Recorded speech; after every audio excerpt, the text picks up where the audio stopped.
lots of diesel, right? So a lot will say this is an amazing, development, quite laudable there, isn't it? And then going back to politics again, in Edo State, you just be wondering what's happening there. Impeachment matter. Shaibu's lawyer withdraws. Panel continues investigation. Shaibu lawyer said, I need to do it again. I wash my hands off like Pontius Pilate. What's going on? Lagos, there are quite a number of stories that we should be looking into. I cannot probably go through all of them now. But you know what? Let's just pay attention to these and perhaps others. These are the hot topics that we have today. Let's take a quick breather. We'll be right back to begin dissecting these conversations one at a time. This is the Evening Rush 90.3, Voice of the People FM. We'll be right back. VOP 90.3 FM, Voice of the People Radio. This is Voice of the People. VOP 90.3 FM. We give you a voice. Listen to hot critical analysis and top trending topics of the day.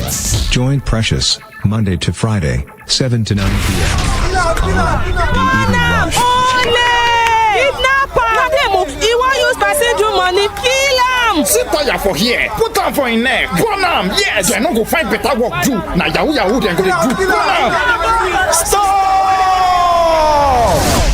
That person where you won't born, if it dey innocent, no go carry person blood put for your head. Jungle justice no good at all. Stop am. You will light the fire. You not get hurt. Say no to jungle justice. You uncle, we follow for the crowd. They look where then they born person. You no stop them. If they do you like film, abi? Your hands self no clean. No. You fit enter gbege. Stop the lynching. Stop jungle justice. Under the criminal law for Lagos State, person we start jungle justice, those we support them and those we just don't look, all of them fit rot for jail. My name na Benjamin Hundeyin, Lagos State Police talk person. Stop jungle justice. This message now from Lagos State Police Command and VOP 90.3 FM. The Evening Rush with Precious. Let me bring you a reminder of hot topical conversations of the day. Critical analysis of hot and trending topics on politics, economy, lifestyle, human angle, and sometimes the unusual. Featuring sound and informed guests across various sectors to discuss matters arising on Hot Topic Pali. Intense conversations, critical analysis. We sometimes disagree to agree. Join Precious every weekday from Monday to Friday on the Evening Rush. 7 to 9 p.m. 90.3 Voice of the People FM, Lagos. Don't miss it.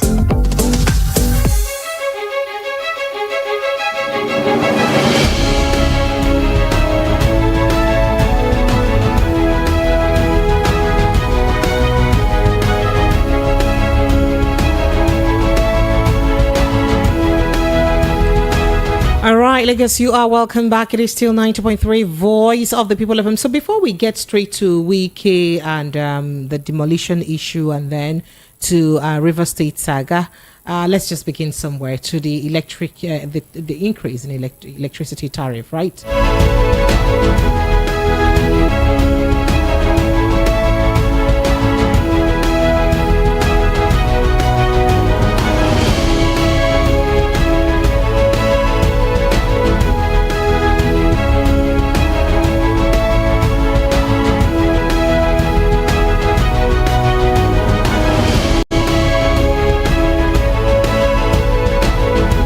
All right, we'll begin this evening's Evening Rush by letting you know that the Nigerian Electricity Regulatory Commission, NERC, has given the go-ahead to raise electricity rates for customers in the Band A category.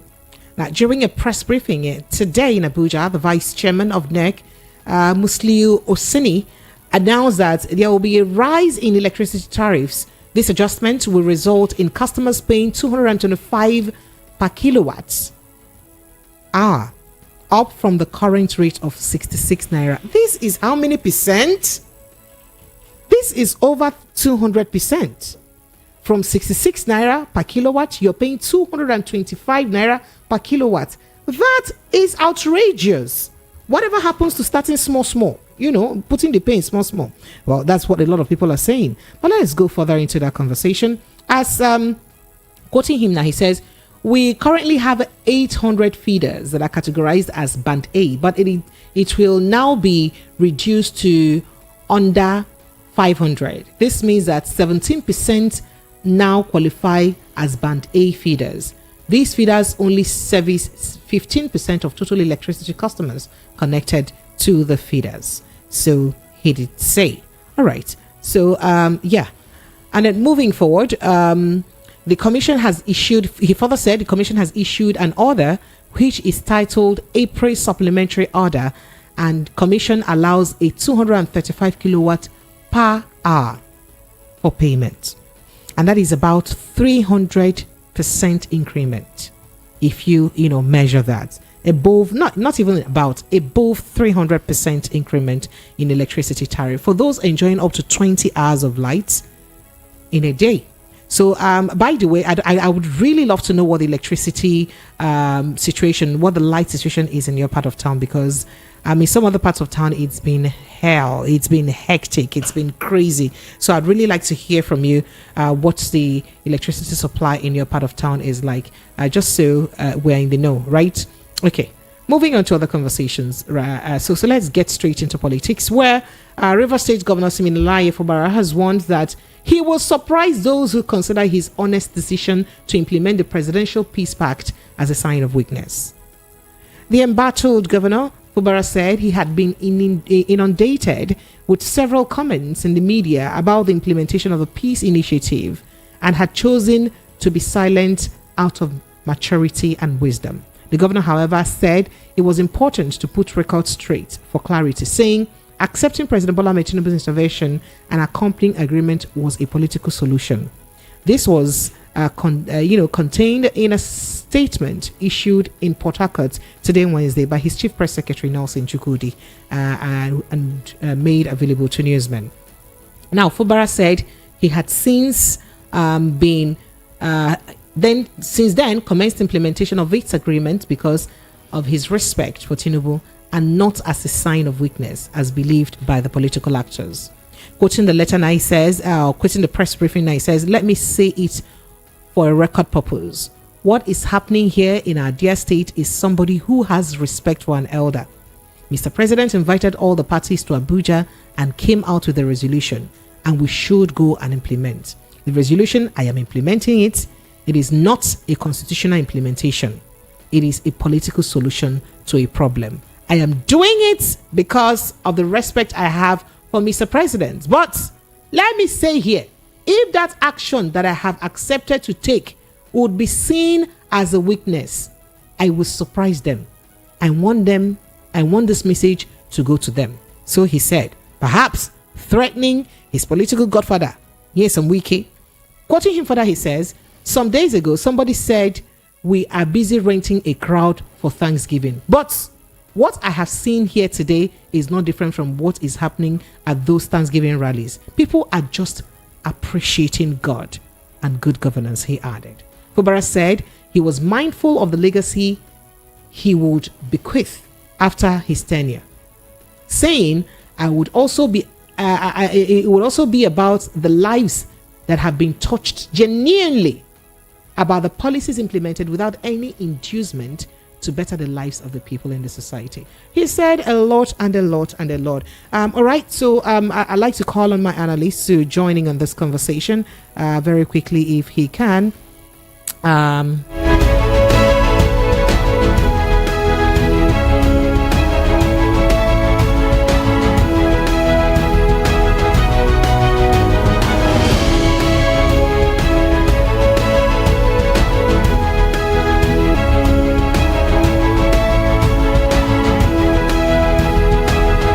Okay, so whilst I prepare, whilst I try to get an analyst to join us, yes, that's about what's going on. So a lot is happening between Fubara and Wike, and of course you did also hear the recent reaction by Wike after some PDP chieftains did acknowledge Fubara as the governor. Pledged loyalty to Fubara and the President Bola Ahmed Tinubu, and he gave them that response. So joining me over the phone is Ambrose Igboke. He's a political analyst and of course a journalist himself too. Hello. Ambrose, good evening. Thank you so much for joining me. You're live on air. Hello. Hello, Ambrose. Are you there? Hi. Hello. Oh dear. Apologies. Okay, we'll try as much as possible to get him back. Yep, very, very shortly. Perhaps after this break. Lagos, stay with us. This is still 90.3 Voice of the People FM. It is still the evening rush. Let's try to sort out that technical issue so that our guests can get back to us and join us in the conversation as soon as possible after this break. Please stay with us.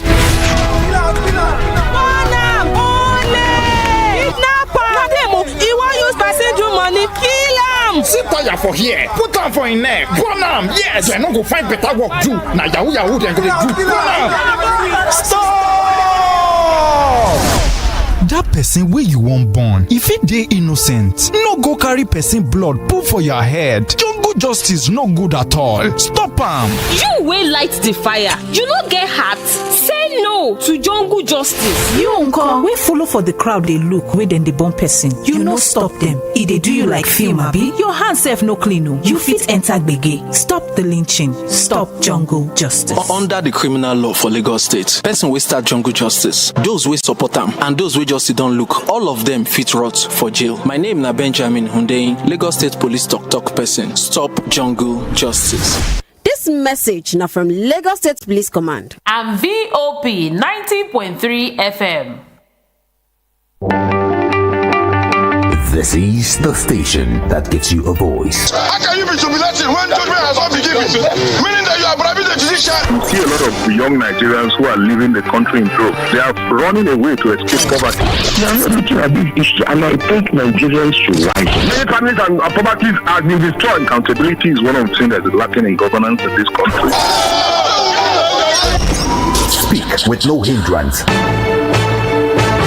Chapter 4, Section 39 of the Nigerian Constitution, right to freedom of expression and press, states, every person shall be entitled to the freedom of expression, including freedom to hold opinions and to receive and impart ideas and information without interfering. Now you have a voice. Voice of the People, 90.3 FM.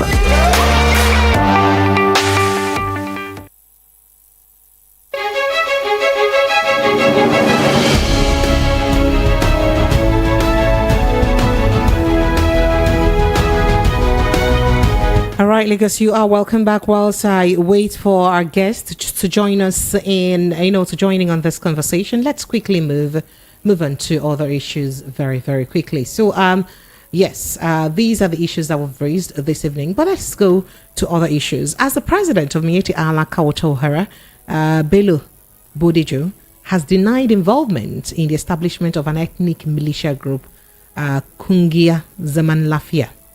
He made the denial through his brother, Mohammed Musa, in an affidavit in support of his bail application dated March 28, 2024.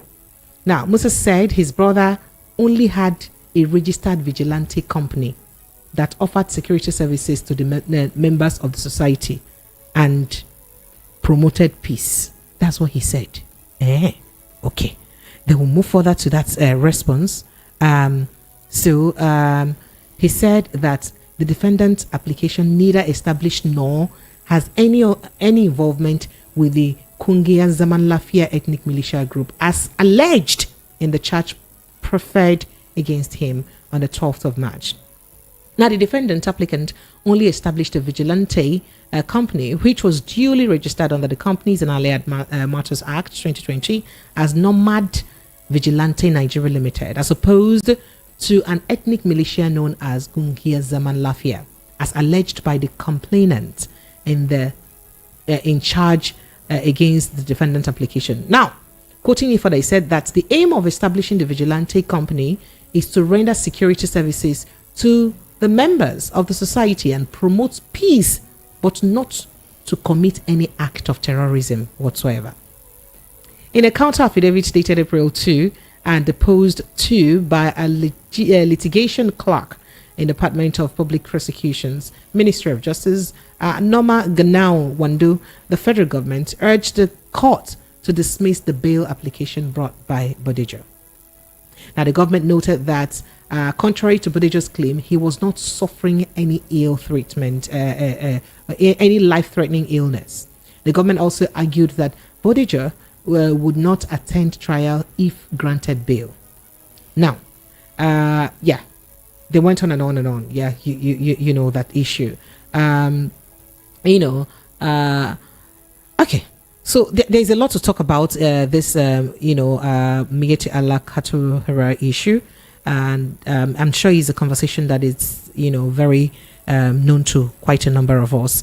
You'd recall that earlier in the year, it was announced that Miyetti Allah had established a militia group, which even the president of Miyetti Allah himself did admit to prior to his arrest. Let's take a listen to him, to the statement he made before that arrest and before the official launch of the militia group. Take a listen. Okay. No matter the insecurity they have in the East, if we have our nomadic people doing the economy, we will have our nomadic vigilante there. If you want to go into those forests and arrest a perceived criminal, you have to work with a nomad vigilante. They will help you, they will make your work easier. And we are not saying we will deploy our nomad vigilante to the townships. No. Their activities are localized under the DPOs in the communities they operate. And they work in hand in hand with the traditional leadership to complement them in their effort of security they are doing. And the activities of IPOP and ESN, those ones, they are rebelling. Those are rebels. We are not in the same pedestal with them. They don't believe in Nigeria. We believe in the unity of this country. We believe in the oneness and prosperity of this country. IPOP and their armed group ESN, they don't believe. They are looking for a state of Biafra. They are rebels. And I believe they should be treated as rebels. Simpliciter. And what we will not tolerate is for them in their rebellious activities to be killing our people. We will not allow that to happen. So you can see from the social media, I read they are vociferous against the creation of automatic because they know we are going to stop their criminal activities of killing innocent headers. We will stop it. They know. We have the capacity to stop them. They can go into our communities and kill people because they are rebelling. And we are going to ensure we secure our cattle markets so that the whole value chain of livestock production can bring the maximum benefit to the population of this country.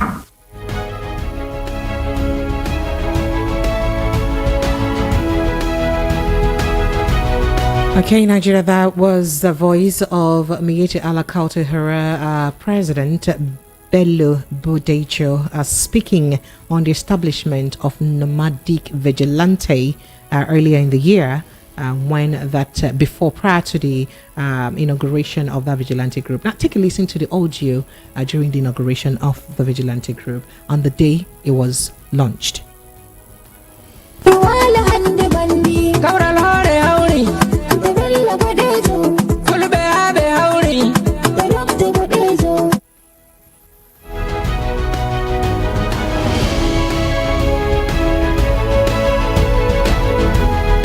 Right, Lagos, there you have it. But then you did hear the news that I did read earlier that he's saying that he did not establish a militia group or nomadic militia group. Rather, he established he registered a company that is supposed to be serving as, security services or rendering security services for members of the public known as Gungiya Zaman Lafia.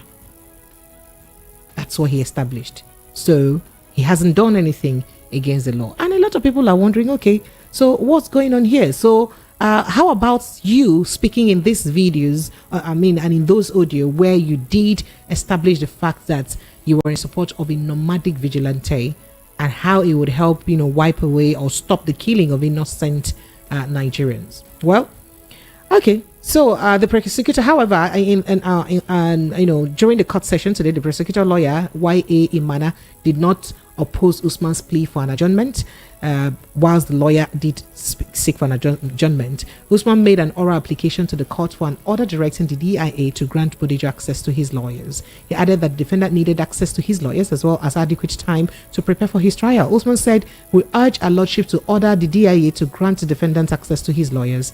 But Imana disagreed with Usman that Bodejo was denied access to his lawyers. Said a thing like that never happened. Nigerians, fingers are crossed. People are waiting, but not holding their breath to see the outcome of this conversation. Well, let's go back again to see if we can quickly join in on our guest to have him, have a say on this conversation.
Said he never did anything like of a sort, that the only thing he did was to establish a security outfit that will serve Nigerians, and that he did not establish a nomadic vigilante or perhaps an ethnic vigilante group. Because if you say nomadic, of course, the part of, the ethnicity in Nigeria that is nomadic in nature.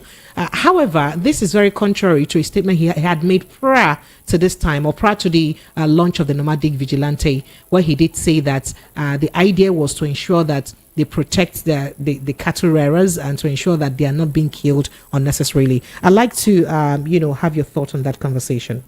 The MACBAN, the Miyetti Allah Breeders Association of Nigeria, during the tenure of the past administration, lived as if they are above the law of the land.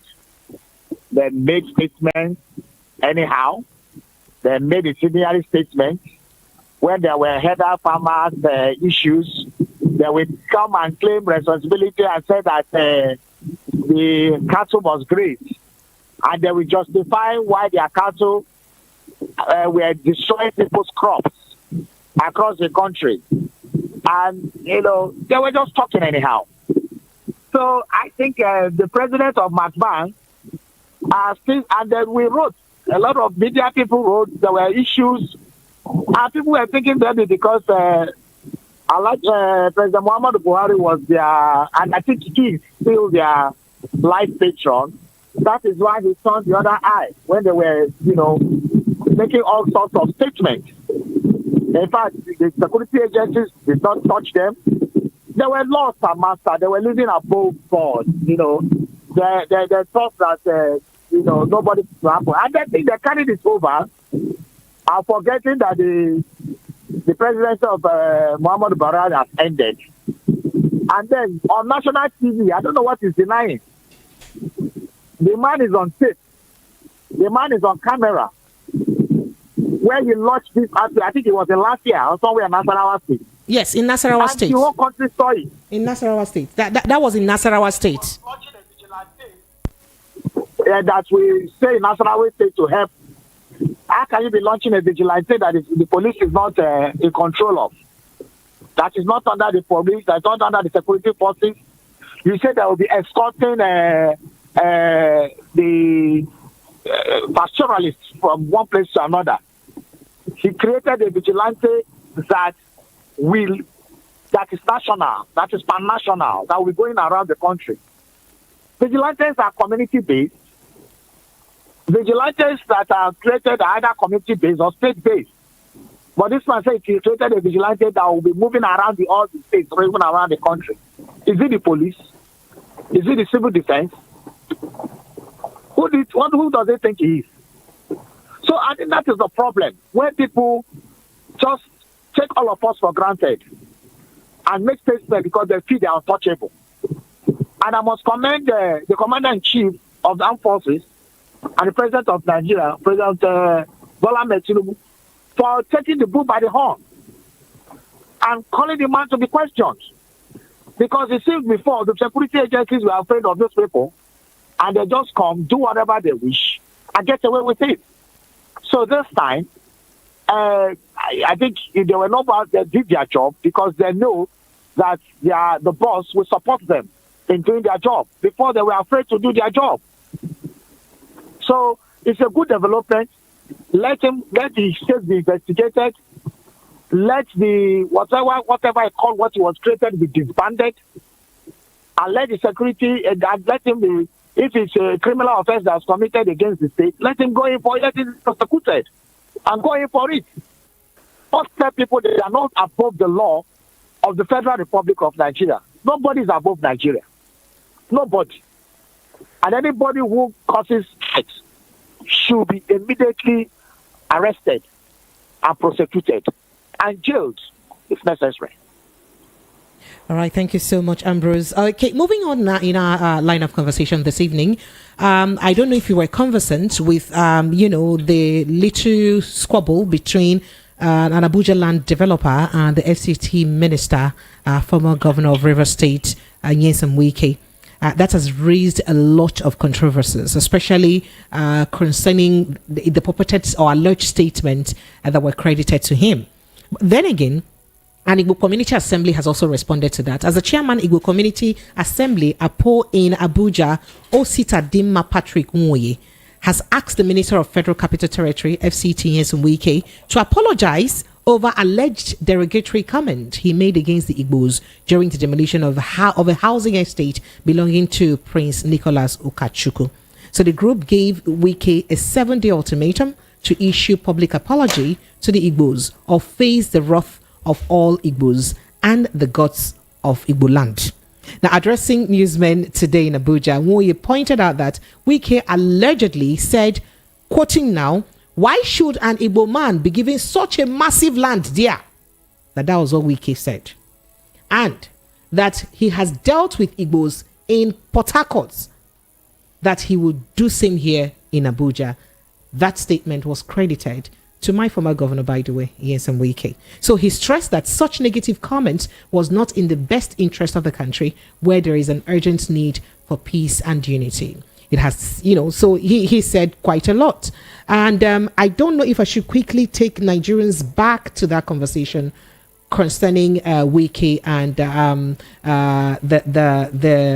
the man. But let me quickly play an audio clip of a soundbite of Minister of the FCT, Nyesom Wike, reacting to this conversation. Kindly take a listen. Lagos will be right back.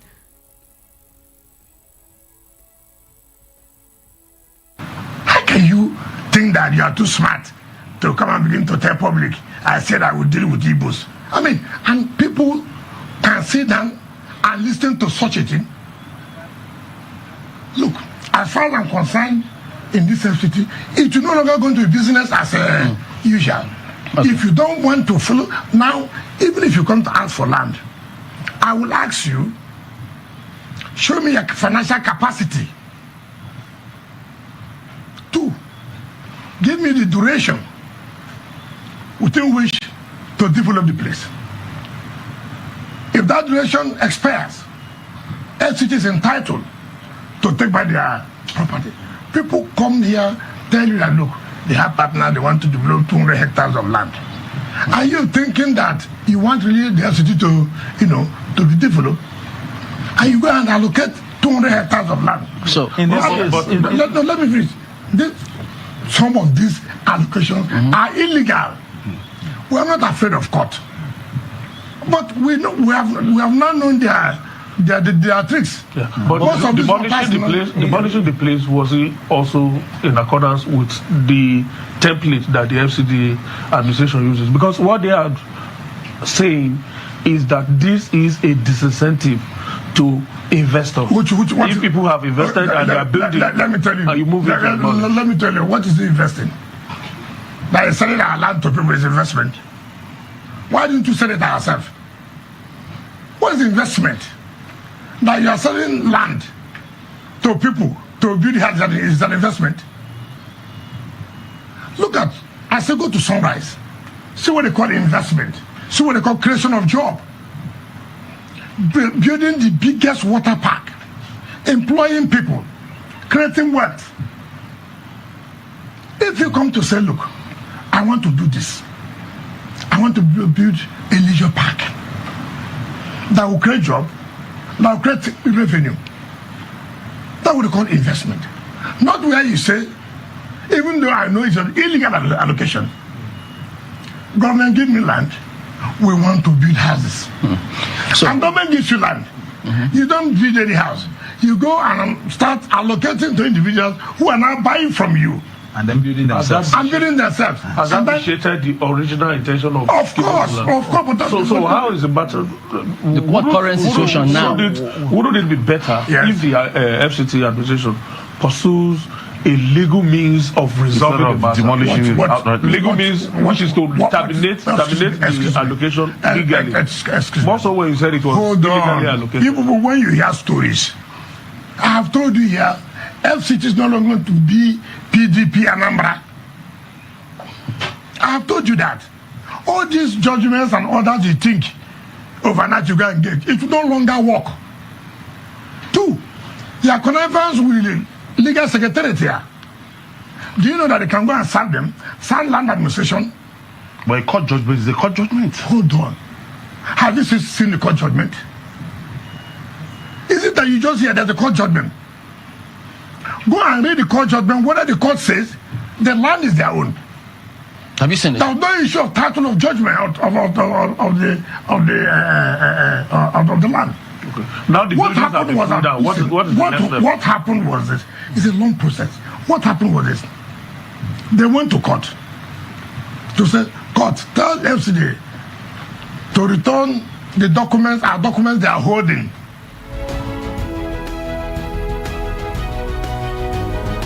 All right, Ambrose, I don't know if you're still there. Well, you heard the FCT minister reacting on narrating his side of the conversation. I'm trying to get the audio ready for Chief, Ukachukwu himself, so we can also hear his side of the story.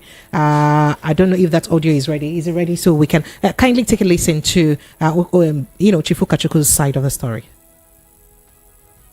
Because if the land is in contention and a demolition ought to be made, it will be in two parties now. Why is it that they didn't demolish the side of the Sunrise? There is nothing that was done in Sunrise area. They were not demolished. The former minister, FCT, Mohammed Bello, he was the one that initiated the meeting. And the director of lands was also in that meeting. Their legal department was also in that meeting. And everything was done. Settlement done. Then even when Wike came, Wike also had that these people now went back to Wike and be agitating back. And a meeting was called. We show our documents. After seeing our documents and on the meeting, Wike said, no, that we should go and sort it out, being that the matter is also in the court. And we left. All of a sudden, after he visited to the site, where he made the statement that he made, how can this land be given to an Igbo man? The next thing is the demolition without even revoking. But that is not the issue. The main issue is there are two court judgments and there is two court order. Why would Wike order for the demolition of this property when those court orders are still insisting and the court judgment are still there? None of them was appealed. Nobody has appealed for the judgment of those courts. Nobody has vacated the court orders on this matter. If all these two things are not being done, how will you go and start demolition? What kind of banana country that we are into? Where there is no rule of law and obedient to the court orders and judgment, then the anarchy will abound. So I'm still insisting that, seriously speaking, for President Tinubu to allow Wike to remain in his cabinet is very, very dangerous to this democracy.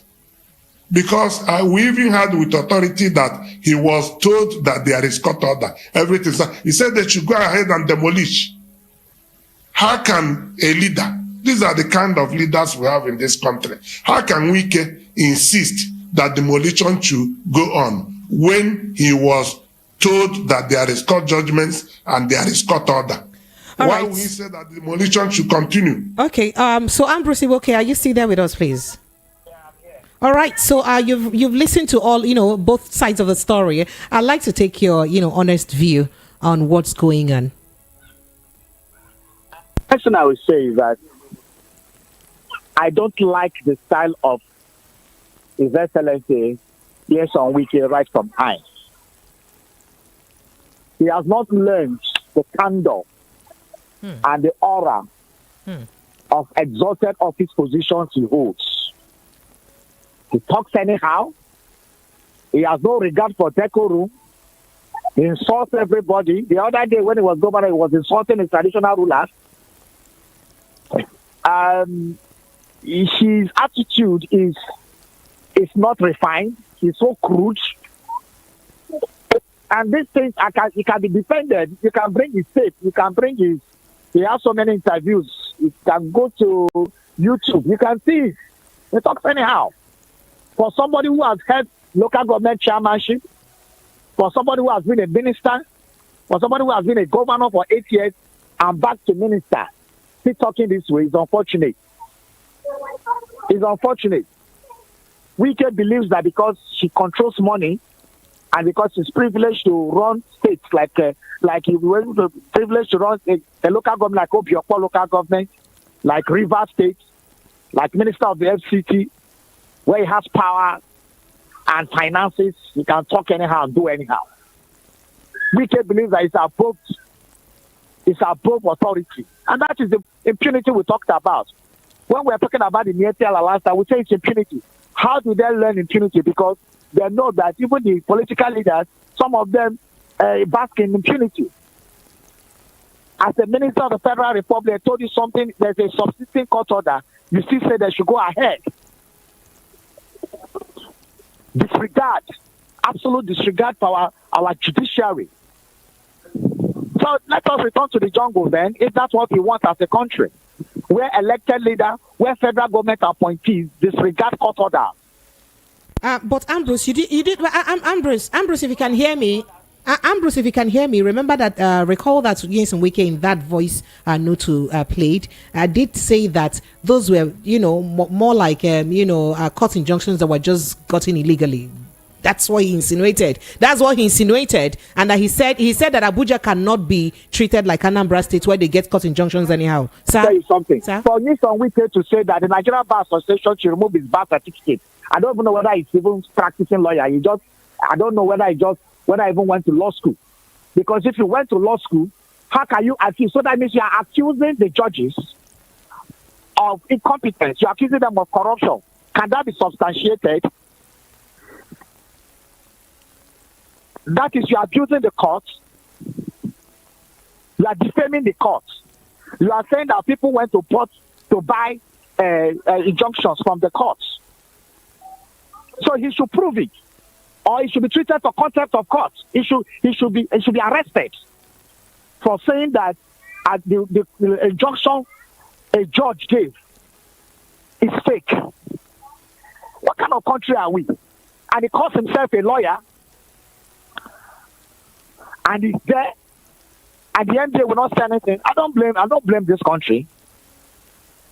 Right. Was it not in NBA in 2016 or 2017 that Buhari went to Port Harcourt where they were having their bar conference and they were clapping for him for saying that if he has the opportunity to suspend the constitution?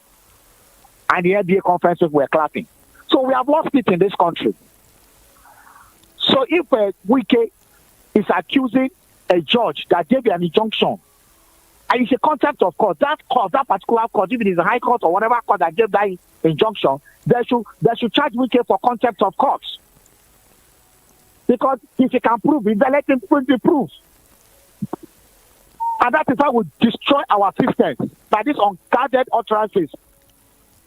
If I were the president, I would remove Wike before he brings down his government. How can you say that the third organ of government, the judiciary, is useless? that the injunction they gave is useless, that it was purchased as if you are in Wuse market or Ladipo market. And he's a minister of the Republic, destroying the very organ of government. What kind of people do we have in government? So that statement alone shows that he has no respect for the systems that run this country. He has no respect for our laws. He has no respect for the Constitution. He has no respect for court orders. And he's a minister of the Federal Capital Territory. This is somebody who has been a governor twice, a minister twice, a former local government chairman, somebody who wanted to contest for the presidency of Nigeria. So is that how he wanted to rule Nigeria? His attitude is despotic. All right. Okay, so Ambrose, let's quickly run to other issues. The families of Nnamdi Kanu has written to the 5 governors of the Southeast, seeking their immediate action and intervention to secure his release. Now, this is coming barely, a month after the family had accused the Igbo political elite of abandoning the IPOB leaders to his fate. In fact, as a matter of fact, Prince Emmanuel Kanu, who wrote the letter on behalf of the family, raised the alarm that his brother is gravely ill and should not be allowed to die in custody. Now, a lot of people are saying that there seems to be no unity among the Igbo elites concerning the Nnamdi Kanu case. The Igboho's case is always cited as an example how the entire Yoruba or Southwest, political class and the elites came together for him and ensured that, they supported him and fought for his release. But that's, seemed like it's not quite the same case with Nnamdi Kanu. So with this letter written by the family, do you see the governors coming together to ensure that they appeal to the federal government to release Nnamdi Kanu? Well, the case of Nnamdi Kanu is dragging too much. On many occasions, it has been advocated that the case of Nnamdi Kanu should be given a political solution and not all these legal fireworks that is going forth and back. After all, the case of Nnamdi was also given a political solution. So, and a lot of other cases were given political solutions. So why is Nnamdi Kanu's case not giving political solution? But some other people have also argued or said was that a particular governor from the Southeast, that on some occasions where the federal government has made attempt to even release Nnamdi Kanu, that a governor particularly from the Southeast is always against it. And, these are the kind of things when you say Igbo leaders are not, collaborating on this kind of issue, and that is what you get. Why should a governor be against? There are political solutions. There are attempts to sit down and speak about the terms and solutions. Whether you like it or not, the man has followership. You can't wish that away. So a political solution should have been found. And one of the issues, for example, my own state governor in Enugu State has, made public statements about that a solution should be found. And I know that some governors are committed to that and have engaged the president and commander-in-chief on many occasions. And we want to use this medium also to urge the commander-in-chief to use the political solution to let him go. The 1 year anniversary of the president is coming up next month. It will be a good way. One of the things to do with 1 year anniversary will be a good way to commemorate his 1 year anniversary as part of 1 year to release Nnamdi Kanu as a political solution to all these, intrigues and all these bickering that has been going on for some time. So I think the man should be released. He has been held out too much. A lot of costs are set him free. They will look for another thing to bring him. Oh, why are we like this? Our costs not going to be respected again. Okay. So let's allow this to be, and let's kill our nation. Let's talk about killing. Let's do political keep this nation. And let's continue. All right. Okay. So said I hear that we can make any significant progress. Okay. All right. So moving on now, still in the Southeast, by the way, we did hear that at least 5 persons were killed and others injured during a gun duel between security operatives and gunmen on Tuesday, just yesterday. The incident took place when the Anambra Joint Task Force, JSF, invaded 2 camps of the gunmen in Agulezechukwu Agwata Council area of Obuji, Orumba South. So there was this gun battle, and about 5 people were killed. We did hear that some of the people killed were, partly from the armed men and others from partly too from the security agencies. Do we say that the security agencies, are working assiduously to ensure that there is peace in the southeast? Because of insecurity in the southeast is something that most of us know about, and it's not a situation. When we mention statistics like this, 5 people, 6 people, 10 people die. We just count them as numbers. Those people that die are people's children, are people's brothers, sisters, aunties, uncles, sons and daughters, fathers and mothers. And when we come to the news and just count it as statistics, we just pass by. It goes. We cannot, when citizens of a country cannot move freely, but are always being kidnapped on the roads, being taken to the forest, being kidnapped even inside town, being robbed, being assassinated, all kinds of things. Now you cannot say that the country is safe. And that's why we are saying that whatever reason, be it security, be it socioeconomic, be it political, be it whatever reasons that are causing this kind of bloodshed in the country, all efforts must be geared towards a priority of finding solutions to them. Not political correctness, not legal technicality. Even the security intelligence, that is why our security forces are overstretched. Because the normal work of, maintaining peace and order and the rest have escalated into actually fighting wars, fighting insurrections. Our country people are being striked every day. And many of them are being killed. And it's not fair on our people. So we need to find a solution to this problem. All right. Okay, all right. So let's go straight to Senegal. And I'm sure you know that the president of Senegal is making a lot of news. I can't hear you. Can you hear me? Can you hear me now? Can you hear me?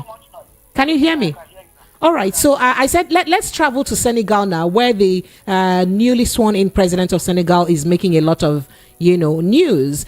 As a matter of fact, African leaders have been asked to emulate the new Senegalese president, Bassirou Diomaye Faye, by declaring their assets. You recall that Faye did declare his assets immediately after his inauguration, and he even did post it on his Facebook page to say the number of properties he had. He named them one by one. He said he has only one house built in a 200 square meter land.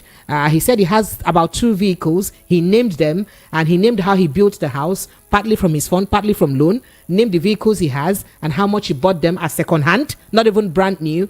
So a lot of people are, asking the, Nigerian African leaders generally that can we not emulate this young man? I'd like to know what your take is on the Senegal election, the action of the newly elected president by also appointing the opposition leader Sanko as the prime minister, as well as that of the declaration of his assets.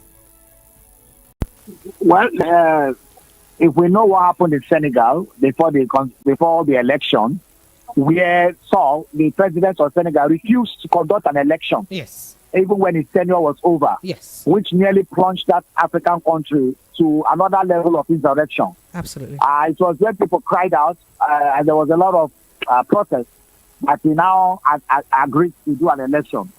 And remember that Faye, his political godfather, who was the main opposition leader, was now in prison, was arrested. And that was part of the turmoil. That's Sanko. Testing the election. Yes, please. And then Faye was now made to go in, and they placed him. And that is how he came up as president. There have been very welcoming development for Africa. He's just 44 years old. And there's hope that in Africa, where men who are 87 years old are seeking the election for 5 years, where men who are in their late 70s are struggling for election, I think it's a welcome. I think you forgot. I think you forgot about how men who are in their 90s, like that of Cameroon. Apologies. Actually, women who cannot walk again, who are working by the aid of assistance and walking stick and human beings are contesting for election. Men who are almost in vegetative state are ruling African countries. So it is a welcome development that a 44-year-old is the president. But we have had hopes for young. Remember that all these people who are in their 70s and 80s now that are clinging to power came to power as young men. Let's not forget that. They came to power, some of them in their 30s, some of them in their 40s. The Samedos of this world, the Pobias of this world, the Mobutu Sese Sekos of this world, the India Amin of this world, the Eyadema, the Laurent Gbagbo, the Humphrey Boydney. All these people are many. All of them came as young men in their 20s and 30s, most of them 40s. And by the time they went in, they became six tight. So I am not too excited for now about all this drama until maybe in 1 year or 2 years' time, I cannot assess Faye and see what he brought to the Senegalese. But for now, he has made the right moves. Let's now watch the outcomes of the process, because he was just trying to start a process. Our own is to watch the outcome of that process. Okay. And see what he's doing with it. Okay, because a lot of African leaders declare assets, and at the end of the day, after all, somebody came out from prison and declared assets, and by the time he was leaving, we know what he was worth. So let's leave this story and see and watch the young man and study him and evaluate him, let's say in 1 year, 2 years time. All right, awesome. Because I was almost going to ask if we will not be perhaps disappointed like that of Sierra Leone's President George Weah, how that went. Okay, I'm not quite sure you heard me there, but let's quickly just move on to another conversation just before I let you go. So, Ambrose, the Nigerian government through NERC have increased the electricity tariff for at least people within the Band A who enjoy up to 20 hours of electricity. But the thing is not just about the increment. It's about the percentage of increment, over 300% of increment. Do you think that this is the right time for such increment? I know these things. I think these guys just wake up and increase the tariff gradually without telling us. Because while they were mounting the increase of tariff last year, they increased it without telling us. Absolutely. I was paying, I think, 65 naira per kilowatt. And all of a sudden, I saw that by the beginning of this year, I was paying 71 naira per kilowatt, because I'm in Band A, in where I live. I was paying 71 naira per kilowatt now. And you're to pay you're to pay about 225 naira per kilowatt now. The monopoly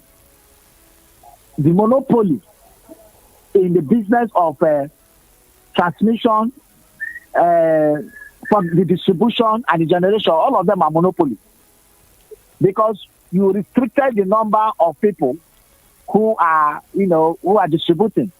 So when you come and you give them monopoly in certain regions, you come to the southeast, Enugu Electricity Distribution Company is enjoying monopoly. You go to West Ibadan, electricity is enjoying monopoly. Ikeja Electricity is enjoying monopoly. Eko Electricity is enjoying monopoly. You go to Benin, the same thing. You go to Abuja, Kaduna Electricity. Well, all these people are enjoying monopolies. So maybe the new electricity law will help. But for now, for you to increase electricity tariff that much, I think the labor union should picket this discourse and ground and Gencos and whatever and ground it to a halt. We cannot allow this kind of people to be taking us for a ride every time. We cannot. We are complaining about somebody can remove subsidy, somebody can floated the naira. We are still talking about that. Prices went up the roof. These people came again. The guys they are sorting to power. that turbines and electricity is it not from Nigeria? Are they not sourcing locally?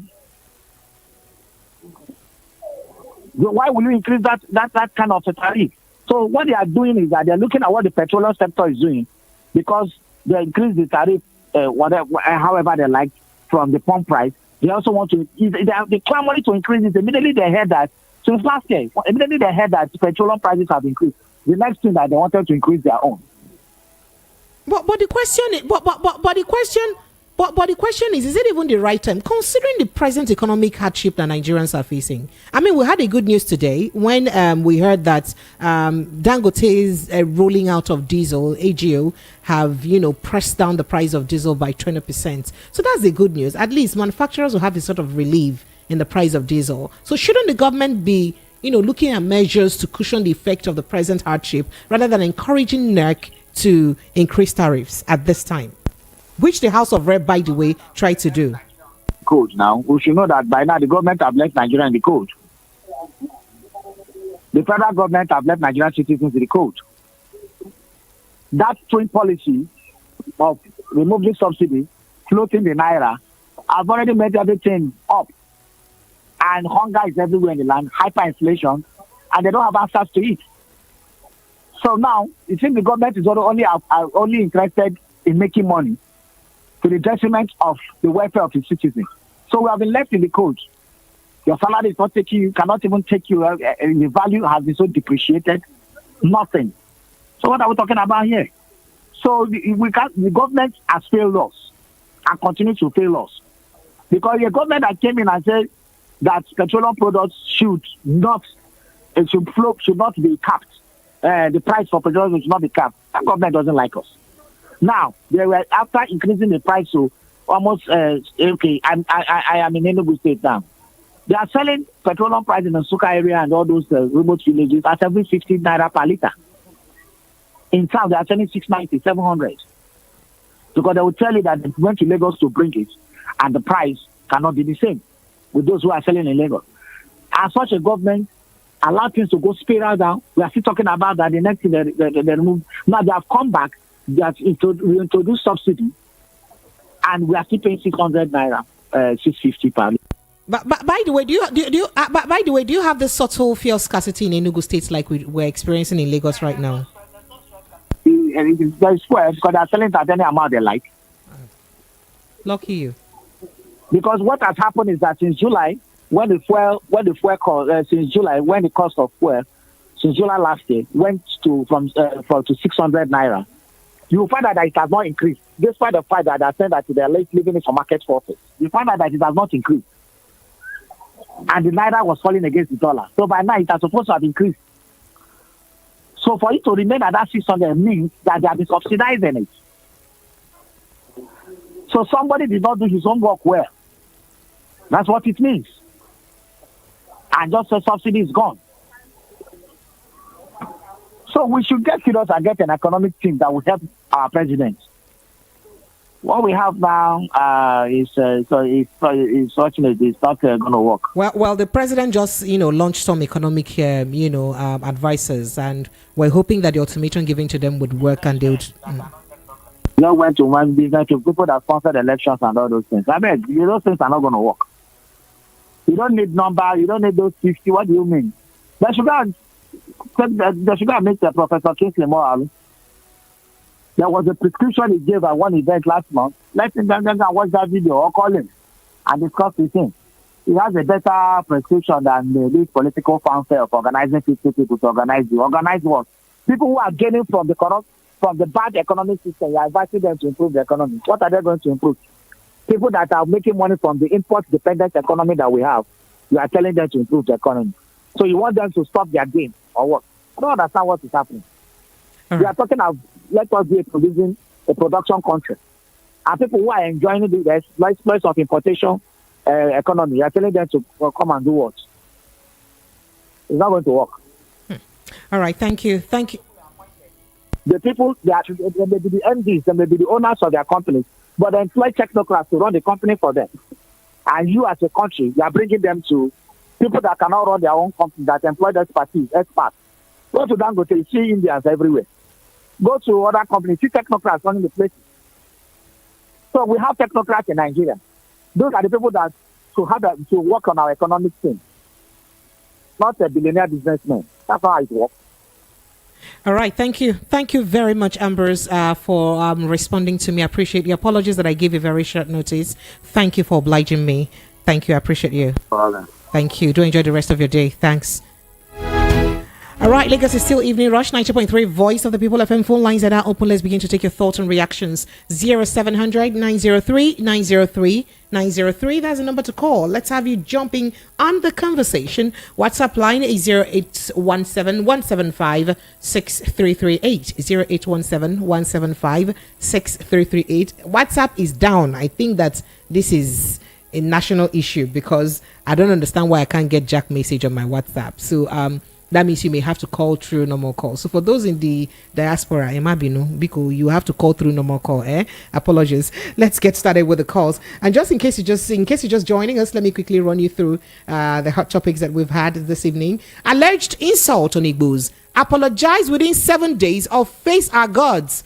Group wants Wike. Even as they urge the President Bola Ahmed Tinubu to caution Wike and call him to order. And then moving on, Nnamdi Kanu's family writes open letter to Southeast governors. We also did tell you that don't take my simplicity for weakness. Fubara spits fire.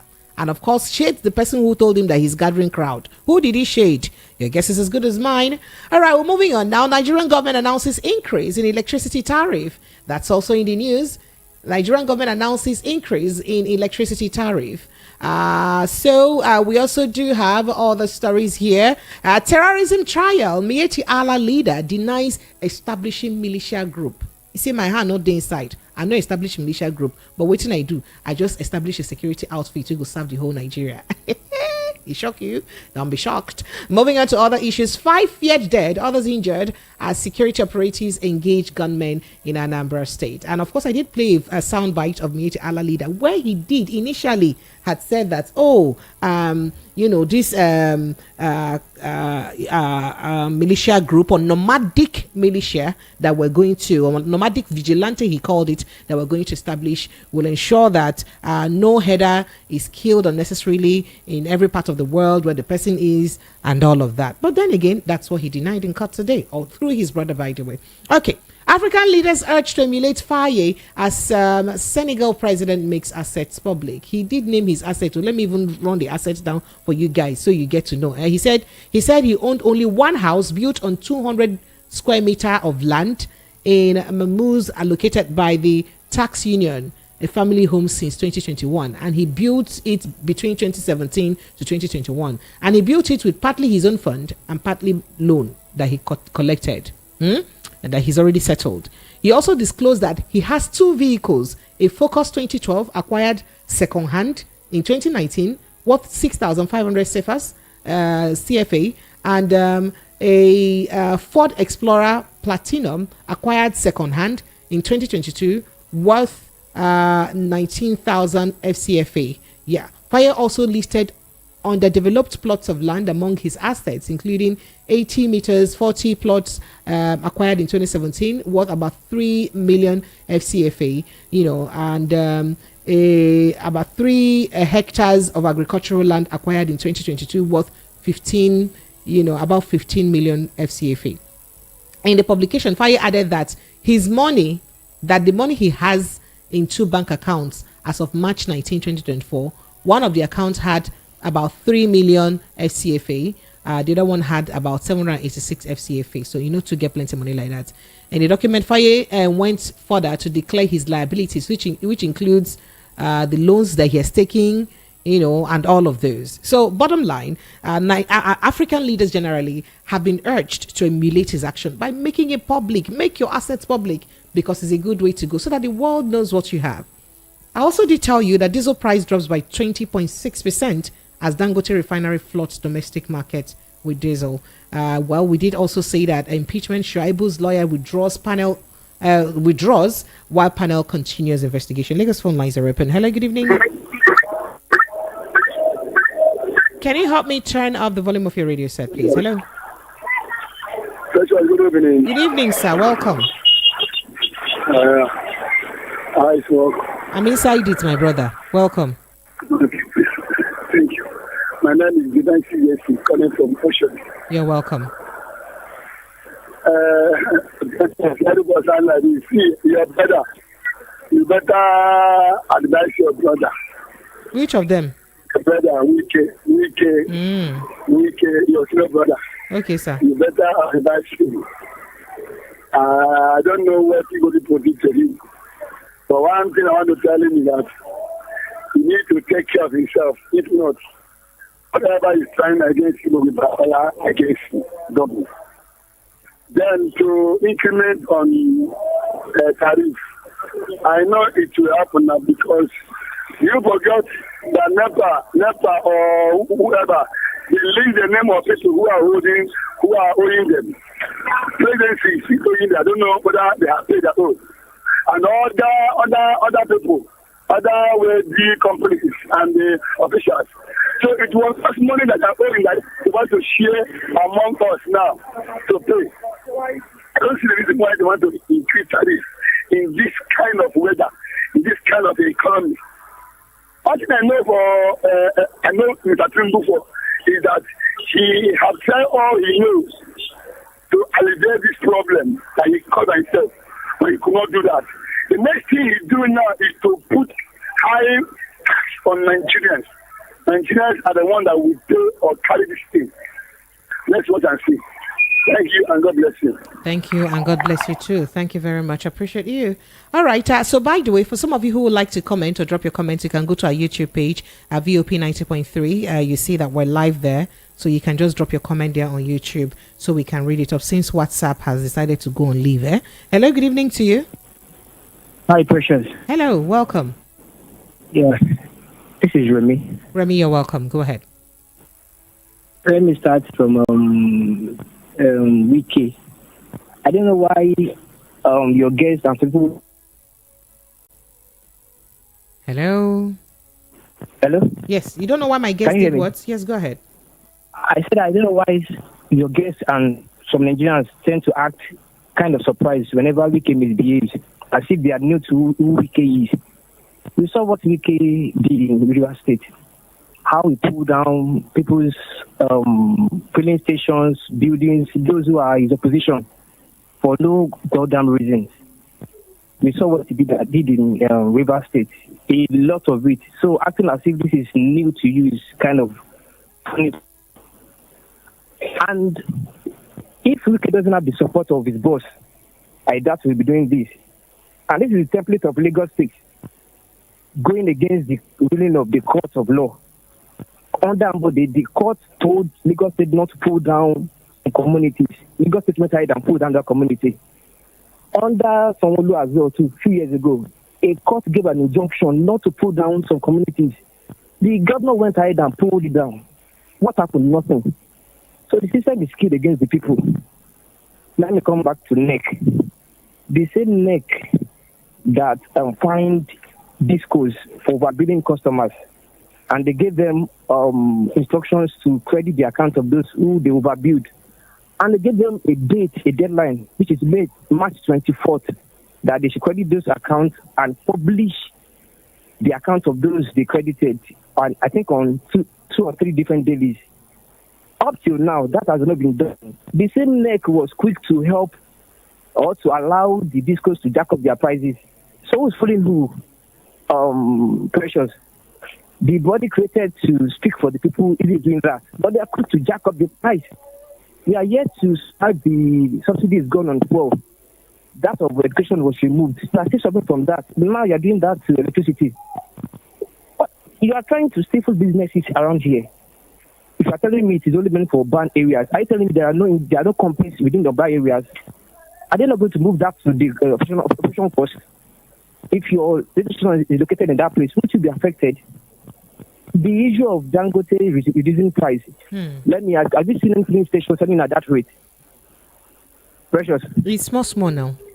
Have you seen, it's been a week now, because they told us it's been a week. Have you seen any station that is probably to buy for so far selling at that rate? That could be real on paper, but we are yet to see it. So pushing is a good news. Does it have any effects now? Have you seen? I'm asking you now. Have you seen any station selling at that rate? The answer is no. Or do you know anyone who can tell me that should go there? Go ahead. Just go ahead. So trying to push this is good news. Good news, yes. Is it in effect? The answer is no. So until it comes to effect, let's stop pushing this narrative. And lastly, I don't know if you reported the case of custom, the IGR they made and all that. I don't know why they are trying to distract us with this news. Early a month, custom gave us 3 different news. At first, they unraveled the den of those who are producing guns. Secondly, they intercepted those who smuggle guns. Now they're telling us they gain billions of naira as IGR. In the same period of time, there is revealing a lot of things happening in that particular sector. It's been naming names. The government has probably chosen to play the ostrich, same as the media. That report isn't making front pages of newspaper. But this custom, whatever, is making the news always. So why are we all playing the ostrich? Why? Now Senegal has been declared wanted. Why? Those who choose to call this country a particular name are not wrong. Look at the way things are. Look at the system. Thank you. Thank you. Thank you so much. I appreciate you. Okay. All right, Lagos phone lines are still open. Oh, by the way, it looks like my WhatsApp is beginning to have sense small again. Oh, okay. So now that I have it back gradually, let's see if we can run through your messages. Good evening, Precious. What is the economic gains in the increment of electricity tariffs? What when there are no efficient power supply nationwide? Pastor Peter sent in that message. Okay. And then this here says, good evening, Rush, and your guest, Precious. Why is it that President and Commander-in-Chief of the Armed Forces of Nigeria, who has the power to crush every opposing voice, is embracing dialogue and resolving crisis? But in ordinary Minister Nyesom Wike is always going for a kill as a means of settling disputes. The earlier he retraced his devious steps, the safer his days will be. Phil from Okata sent in that message. Fubara himself is being political in his statement. Nobody should follow him blindly. Hold on, saying in that message. Why don't you trust my governor? Okay. Good evening, Precious. Electricity increase, gas is increased. No firewood, no charcoal, no kerosene. Don't remind me, brother. Don't remind me. No toothpaste. Are we in prison? Harry Ogada from Pangrove. Harry, don't remind me these things, please. I appreciate your message. Thank you so much. His Royal Highness VC Worker says, increasing electricity tariff at this critical period is an act of wickedness and not being pathetic to the sufferings of Nigerians. In other countries, the government always subsidizes public utilities, but here in Nigeria, the reverse is the case. Nigerian government will prefer to subsidize religious pilgrimage while the masses are languishing in abject poverty. This is very bad. And for Wike, he should understand that the Igbos are like the Israelites. They have the backing of God. He should, as a matter of fact, do the needful by making a public apology to Igbos, and he should mind the way he talks because he doesn't know how to talk. That's what you said. All right, let's see if we can react to some WhatsApp messages. Hello, good evening. Good evening, Precious. Oh, I'm glad that I can get a call from WhatsApp. Welcome. But I just want to try it. Since you said that, I just want to try it to prove you wrong that time. No, you don't want to know what my eyes have seen here on WhatsApp. Thank you for proving me wrong, dude. Welcome. Yeah. This is Richie from Italy. Richie, you're welcome. Go ahead. Yeah. Okay. The issue, I was thinking that I would not hear killings today, but unfortunately I hear something killing again. Sorry. So it pains my heart any day I hear killing, because human beings are not cockroach. It's like we don't value lives in Nigeria, and it pains my heart. And if any day I hear killing, I'm not happy. Sorry. Because where I am not hearing killing every day. If I tell you now where I am now, I'm inside in forest, but I am okay. I am well secured. Why should people be even inside the city and they are not secure? And Precious, please, do you know that this insecurity will not even end? The reason why it will not end. To end, I beg. Let me just tell you. If all these politicians If their children are going to school, that the school that they are going to the school the same where all those common people goes, they will secure the life of their own children. By then, they will secure the life of others.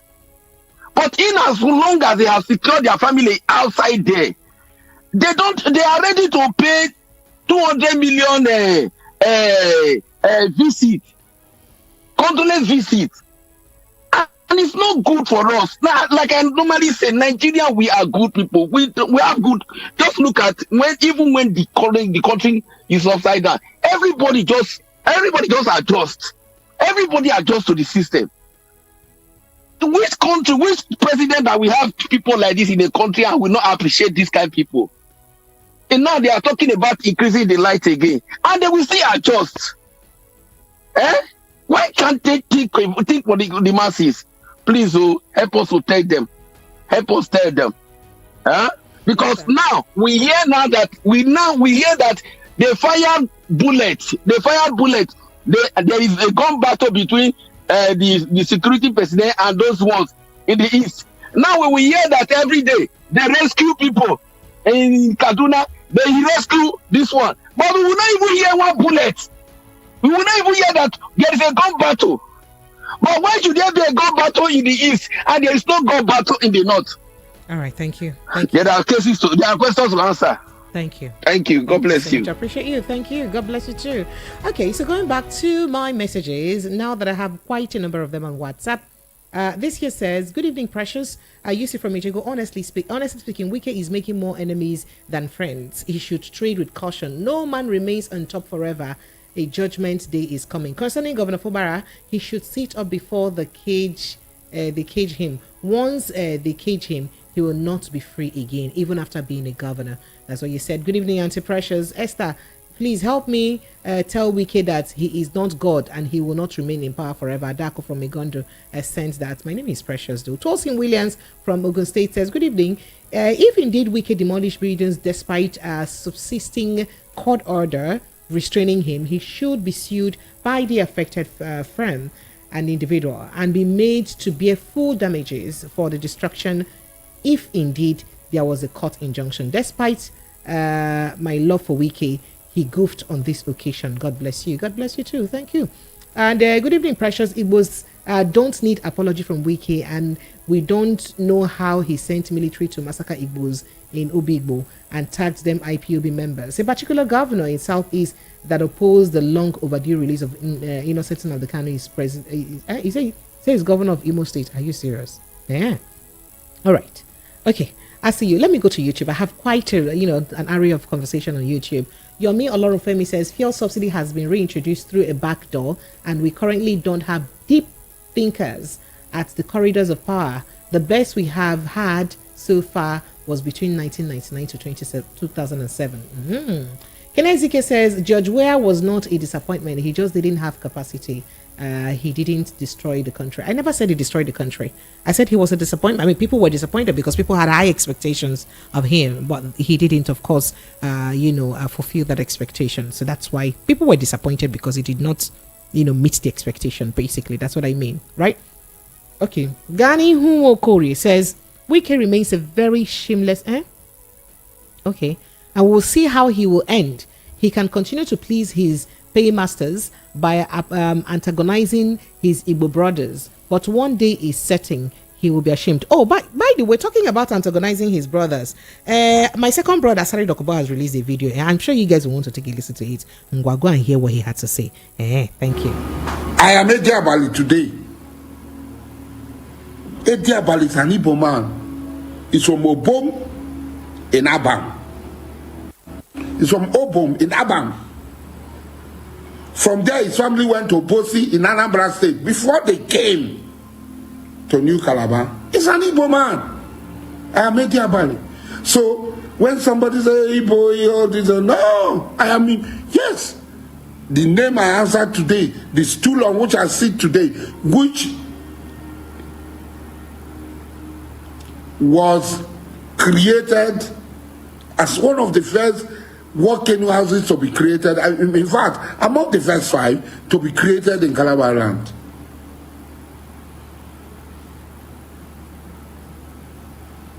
Ediabali became the richest man of his time. He's an Igbo man, 100%.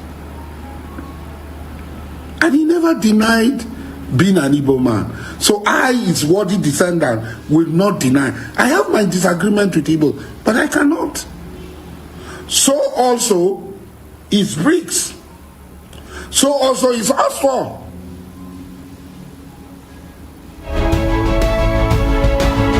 Okay, let me just stop it there so you can go and look for that sound bite of video and listen to more of it.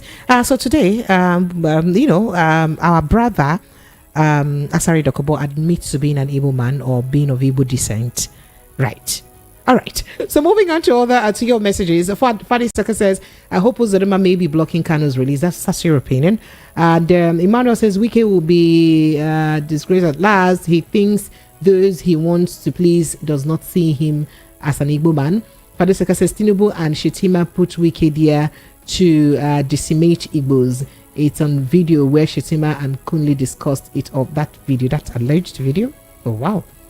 Okay, Emmanuel Losi says, lawless, Okay, Chukumba says, it baffles me how the man Wike always tackles his Igbo brothers, especially those ones from the Igbo hinterland and southeast, and living in self-denial of his Igbo identity. Let him continue. All right, Naboman says, what did you expect from someone taking a 40-years-old whiskey?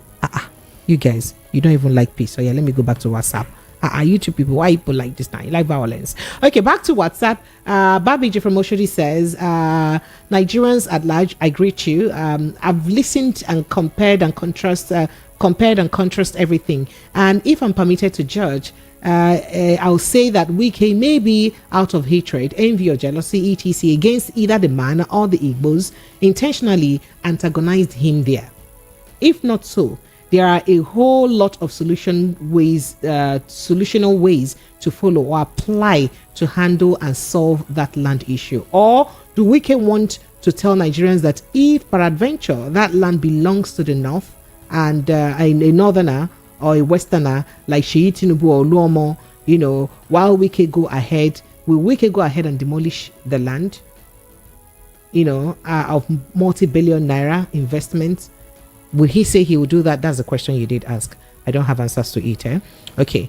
On Wike, how people like him get to hold leadership position is baffling to me, because he has a totalitarian dictator, or he is a totalitarian dictator who brooks no opposition and has no time for due process, and he's supposed to be a lawyer. On NEC, I have since concluded that the sacrificial lambs that these elites want to offer to the gods of their bellies and pockets are who?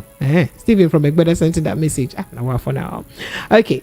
Prince from Elasa says, what Wike did was totally wrong. Wike thinks he's greater than the law in Nigeria and went as far to accuse a court for issuing fake orders. Well, you said a lot about that. I appreciate you. Hello, good evening to you. How the man Wike? Hello. Good evening. Yeah, precious. Good evening. This is Richard from Germany. Richard, you're welcome. Go ahead, please. Yeah. Today, your guest has spoken very well. Always, you always have good, people that can say how it is. Thank you. Wike, my sister, look, Wike has been very, very inconsistent. About what he says. Today he says this. Tomorrow you say another thing. Go and listen to what he said about Odele few months ago, and go and listen to what he's talking about Odele today. Go and tell me. Look at between him and Patience Jonathan. Look at him and Moechi. Tell me. Anybody that Wike has not, lied upon. Those people that met him, that brought him from nowhere. Wike, I have read his biography. Wike has never worked for one day before he became a politician. Look at Wike today. He's making enemies everywhere. Look at what he did when he was in a PDP. Look at how he destroyed PDP. He grew up from PDP. Look at how he disgraced everybody. And he hopes that he will live forever. Power is transcend. Wike will one day leave power. Because this thing is doing, I think sometimes I look at him, I pity him. Look at how he looks like. I'm older than him, but look at how he looks like. Wike should be calmed down. Wike should calm down and follow the due process. Everywhere, not on, he's against everybody. Maybe only his wife, but Wike is against everybody. His Rivers people, everybody Wike is against.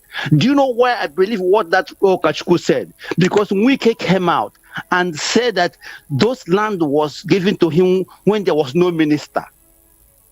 So if Nigeria has been existing before, so if there is no, for example, some people bought land when there was even no Nigeria.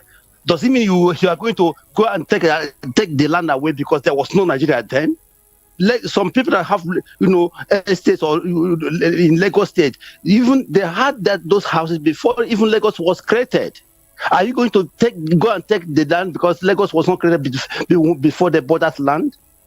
And he said that the thing that is PDP Anambra, that to show that he really said that.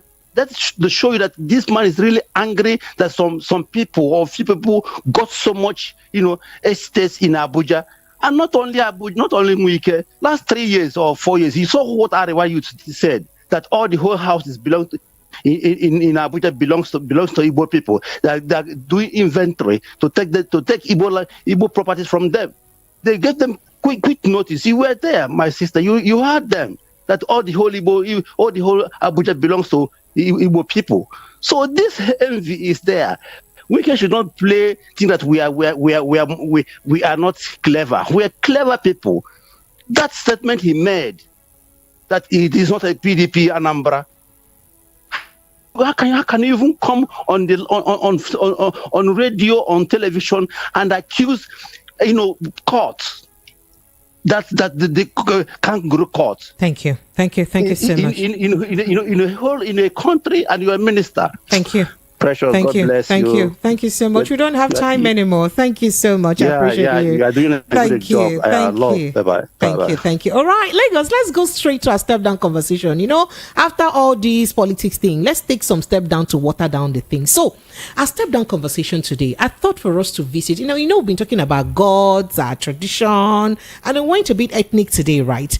So, I thought for us to, to take a step back, or probably a retrospect to some of those fetish beliefs that we used to have. Do they really work?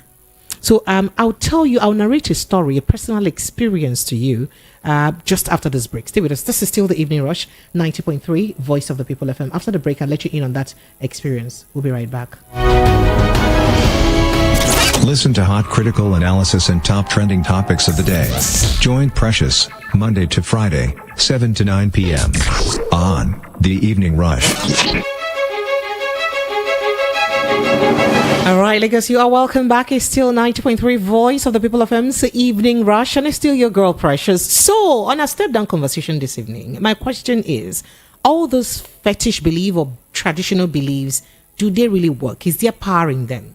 Now, reason I asked this question is, so back then when I was in the university, I have a first degree in, theater arts.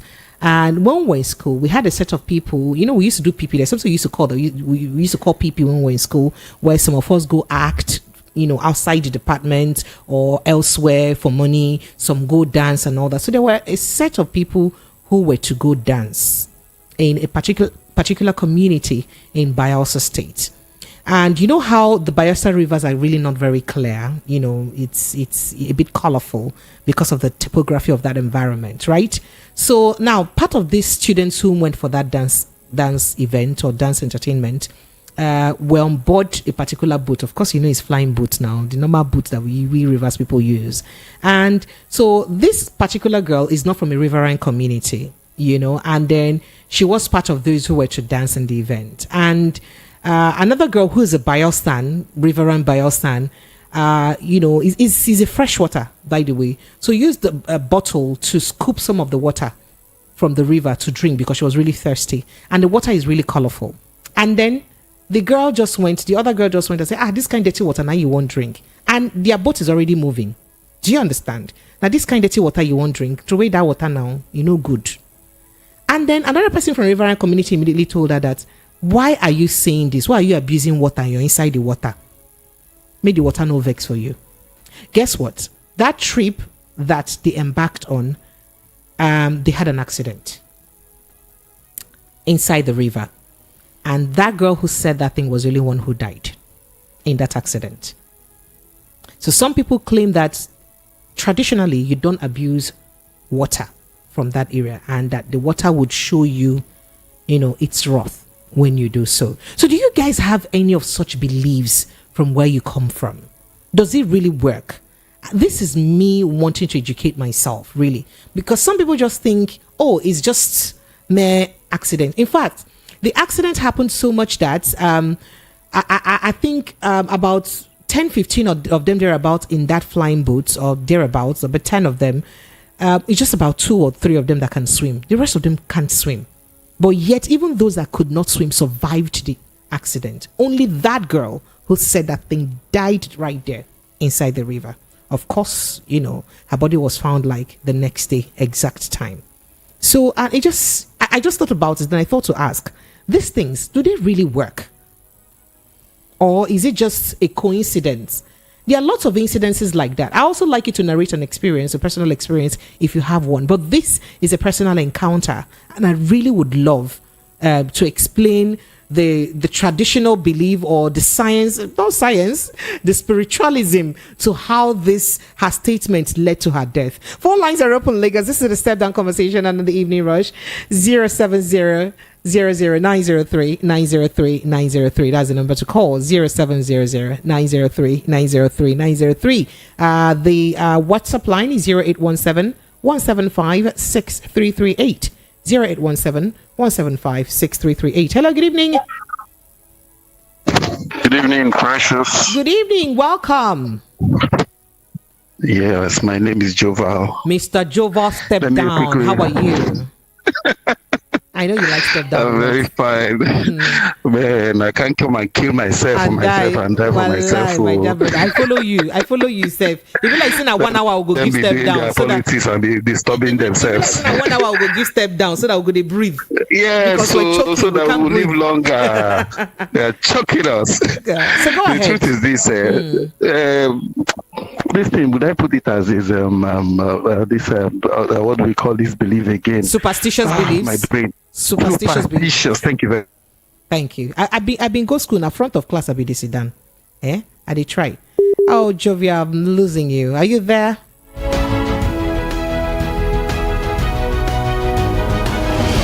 Unfortunately, I'm losing you, Jova. Are you there? Touch your feet off the front. Can you hear me? I lost you for a while, so go back.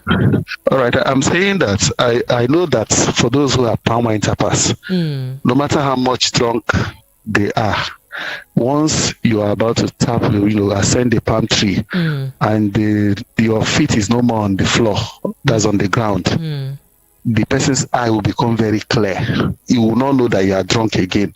When you finish what you're doing up there and you come down and touch your feet on the floor again, the thing will begin to disturb. So I think these things have a way they are connected. Yes, I'm telling you reality.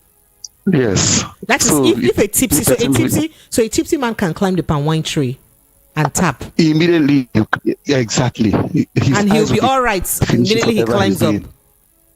Yes, okay. yes. Okay. So, but I don't know this concerning river. I'm not from the river. No. I just use that. I just use that as an example. To narrate exactly what I. Yeah, I know that there's this connection between these things, how they work. As far as you are in the water, you cannot just talk because there are gods inside the water, of course. We don't know whether they are. Yes, gods. I mean the small letter gods. They are there.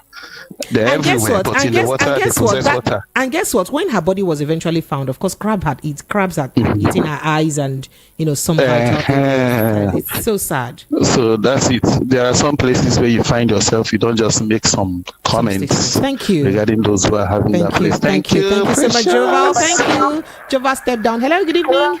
Yes, good evening. Hello, good evening, ma'am. Good evening. Akuchinyere, right? Yes, ma'am. I hear your voice. Welcome. Go straight on. Let's thank you. have your reaction. Yes, please. Yes. I want to talk about the one I witnessed when I was little. We went to our stream. Then the lady went in to our river with her monthly visitor.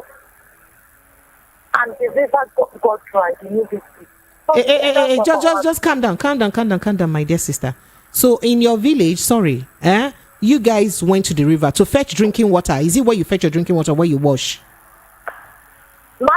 The river you went to, is it the one you wash or where you fetch your drinking water from? Sometimes people go there, people pass there when they're going to their farm.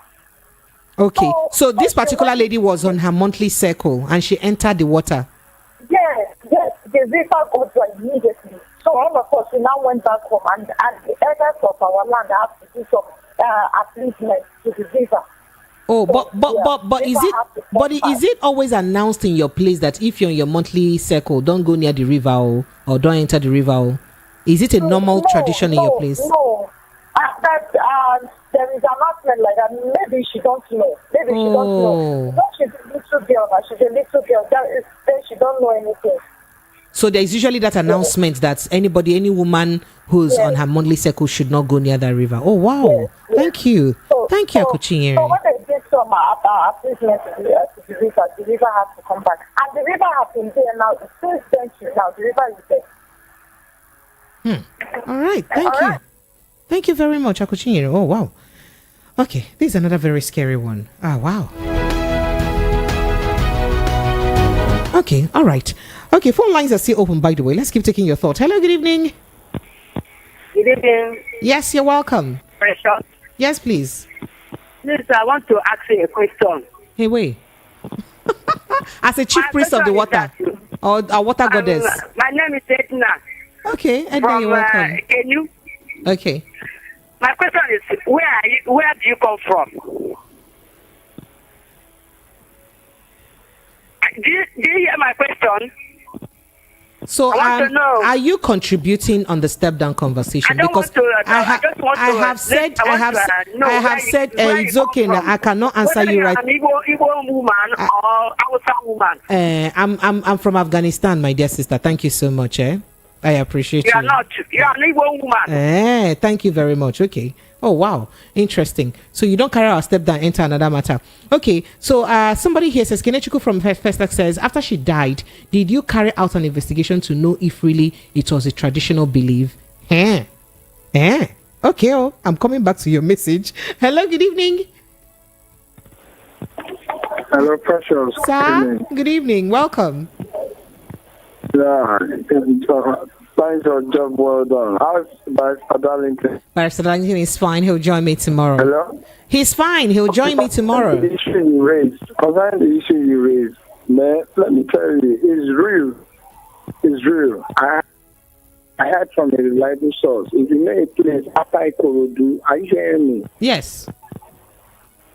Yeah, if you know a place after Ikorodu, going to Itoki, you know, the boundary is between Lagos and Ogun State. There is one river there.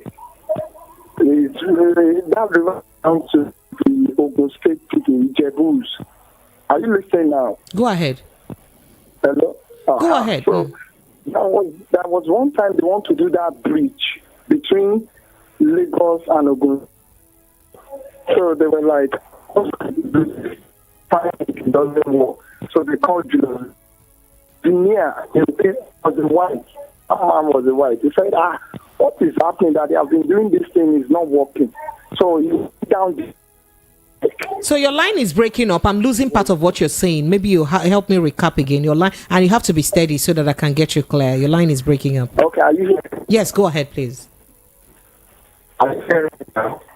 Oh, it's breaking up. It's not really clear. And I really love to hear. Go ahead. Let's see if we can get that. Can you hear me now? Go ahead, please. Make it quick. Thank you. Okay. The one from Germany is a contractor from Julius Berger construction company. So they said, okay, let me go and check what is disturbing us this river. And until today, that man loses his life because of that construction of that bridge. That bridge has remained. Unfortunately, I can't hear you. You can do a WhatsApp message. I would really, really love to read that message. But let me move to WhatsApp now, where I have quite a couple of reactions. Samson Alexandra says, good evening, dear. Yes, of course, tradition works for those that believe. Cosmos View says, air, water, and land are all governed by spiritual forces. Oh, wow, really? And then this is Precious. You have already educated yourself with the incidents you just narrated. In this life, there is coincidental incidents and there are spiritual occurrence. And sometimes coincidental incidents are effect of the spiritual. Please, let the oversabi people from abroad not call and say what they don't know, just as they like to rubbish other religion. Even abroad, witchcraft and spirituality is practiced. Precious, I wish there was time. I would have told you a story that happened January in Bayelsa, of a palm wine tapper who went missing after refusing people who asked him from palm wine in the bush. Not knowing they were spirits, he fought with them. Luckily, he came back looking swollen after some rituals. Oh, wow. Oh, wow. Yusuf from Ijegu says, in my town, we don't kill or eat python and rabbit. The day my father ate rabbit unknowingly, boils took over his mouth. He had to go back to where he ate to verify the kind of meat he was served. They told him it was rabbit meat. He had to use one native leaf to cleanse his mouth. This is how he was set free. It is real. Oh, such traditions are real? Oh my goodness. Precious, God is spirit and Satan is too. Don't you think that there are spirits in charge and that are controlling everything that exists? Satan was defeated and casted down from heaven to earth by God. So, who knows? Prince from Ilasa says, Precious, she should not have made that statement in the water because in my village, water don't drown people from my side. Even if you can't swim, the water will throw you out. Prince from Ilasa, Precious, if python should bite you in my village, it has no effect. Oh, it doesn't have venom. Oh, wow. Interesting. So I don't know this thing you said about water spitting them out. Because, I mean, a friend of mine who was there who couldn't even swim, like Aona, as she entered water inside ground direct, she was amazed how she stayed afloat in water. It's still a testimony for her. She's amazed how she stayed afloat in water, even after the incident. So, and people started saying that that's because, even though she too is from a riverine community, so people started saying because she's perhaps, that the water was merciful on her because she did not offend the water. I really can't tell. But that's what it was. But let me quickly run through more messages. All right. So this here says, good evening, Presh. I never used to believe in any fetish fact or voodoo until one day a sorcerer was performing in my university days. As he was performing, based on disbelief, I challenged his act. Just a stern look from him. I became uncomfortable and had to vacate the scene. And from that day, I believed in other supernatural forces, but the Almighty still remains the supreme. You got the challenge person. And then this Prince from Ilasa says, okay, yeah, if python should bite you, that it doesn't have effect. Are you guys serious? I like the fact that we're raising this conversation so that we educate ourselves. High pressures, some superstitions are for real, but not all. On the water matter, nobody dares Mami water and go scot-free. Is the way you said nobody dares Mami water for me. Like, no carry her play, especially in her backyard, in her own quarters again. And you're coming to criticize her work. That's exactly what the young lady was accused of doing. Okay, all right. This is very interesting. Very interesting conversation. Let's see if we can run through a call and then run along. Hello, good evening. Yeah, good evening. Yes, you're welcome. Go ahead. What's your name? Where are you calling from? My name is Kelechi. I'm calling from Okota. You're welcome. Go ahead, please. However, there are things you don't take away from religion and our culture. These things are there. Even when you feel the Bible has you, the person consider which spirits. Your line is not clear, brother. I can't hear you properly. Okay, can you hear me now? The line is bad. The line is really bad. I don't understand what's happening to you. Yeah, Hello? Go ahead. Try to talk. Let's see. Okay. Now, the Bible says the wicked powerful. Did you get that? Your words are skipping. Honestly, we can't really hear you. Apologies. So let me quickly run through this message and then get going. Okay, so this says it happens when I was traveling to Cameroon with a boat. The person driving the boat was dodging some places as he was driving, and we asked him why, and he said that he was dodging to avoid passing where the people living under the water are. Hey, there are roots inside the water, so they don't pass over their head. The last time one of their members made a mistake and passed where they live, and the boat capsized. I'm Mobi from 7 and 8. Are you serious? All right, Lagos, that's the size of our package this evening. Thank you to everyone who has been part of the show. I appreciate you. Thank you for joining in on the Step Down conversation. I have been really enlightened, and I do hope that perhaps other Nigerians have been enlightened too. So next time when you near Mami Water and Papi Water, no carry them joke at all because they are in their quarters, right? And this thing about Python not biting you, okay, it's a thing too, because it's really very, very surprising. The person who sent that message says, as long as you have gotten birth, you were giving birth to in that village, Python will visit the baby. Visit the baby? Way.